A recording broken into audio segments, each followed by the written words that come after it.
When I was principal at England School in the 1990s, Ethel Blair, the district senior inspector, approached me to see if I would accommodate Forbes Robinson in his reading methods in the school. I decided to invite Forbes to come to the school, which he did, showed me how the program worked with his trusty old epidioscope. We blackened out the library.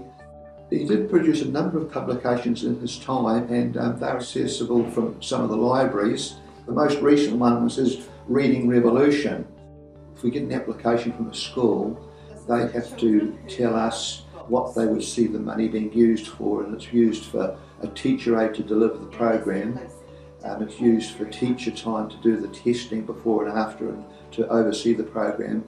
It provides resources like a data projector and any other hardware and software that the school needs. We've had a couple of pilot schools going now for a number of years. We're focusing on Nelson schools. We felt it's time to maybe widen the scope of it. It's very enjoyable for the children to know that they're going to have a story, they're going to understand that story, and there's no pressure on them to have to read on their own or struggle through words that are difficult. So we run Forbes Robinson at Henley School to help children who struggle with their comprehension. So it's not necessarily the children that can decode well, it's the children that have trouble retelling the story, who have trouble answering questions about what they've read. What happens at the start of the story?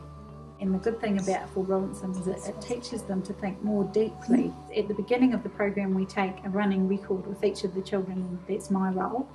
And then we also do a comprehension type questions along with the running record, and we get them to retell, and from there we establish whether they're suitable or not to go in the program. And then at the end we do a post similar test, and that tells us whether their comprehension has improved, so it's very measured, and we ask them comprehension type questions and get them to retell again. And yeah, so far the progress has been significant in every group. Children love the idea that we can put a book underneath the camera and it can be projected onto a screen and they're looking at TV. Another advantage of having Forbes Robinson is that the children in the class that may sometimes get put under the radar a wee bit because they're quieter and perhaps not so confident at putting their hands up, through coming to Forbes Robinson they get a beautiful opportunity to be able to answer questions, and I think that's another key thing of the program. It gives perhaps the less confident kids a platform to be able to express their ideas and justify their opinions, and they get given plenty of time, so it's not a pressured context, and they all really love coming. They see it as a privilege to come. There are two things that just immediately make the Forbes Robinson program successful. One, the technology means that it's interactive, it's motivating, kids like being involved, it's highly visual.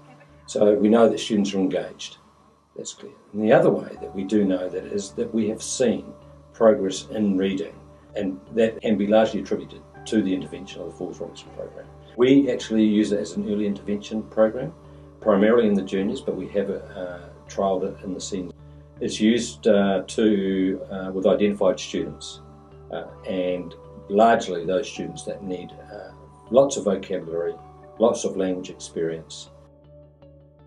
It's a fairly simple process. It's a letter of application to the Forbes Robinson program. There's some obligations, of course, in terms of the money itself, a budget, as well as a report that we provide each year on both the use of the money as well as the success and the outcomes for students. It makes a massive difference to them, it really does.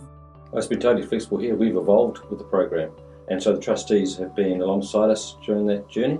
Forbes' initial concept of the epidioscope and just putting a large book up on screen.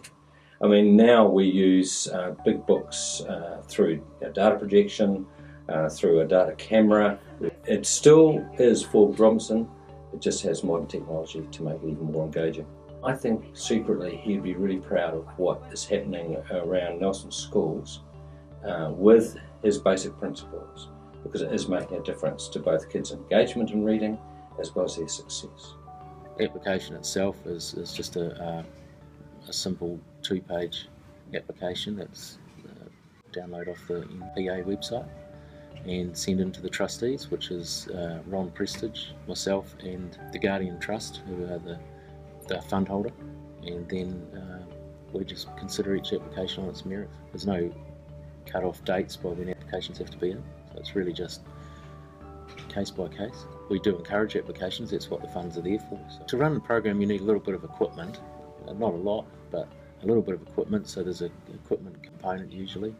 The biggest cost with running Forbes Robinson would be in the personnel costs, so the teacher aides, and then you most likely need a trained teacher to oversee the program, but it's best if it's done on a daily basis, like reading recovery. Go and have a look at the program in action and see whether it's something that could be a possibility at your school. It's engaging for the kids, it's using technology, we're quite happy as the trustees to see innovation. That's what works for your school, and I think there's a sizable amount of funding there from the Forbes Robinson Trust, and we want to see it being used for the benefit of the children.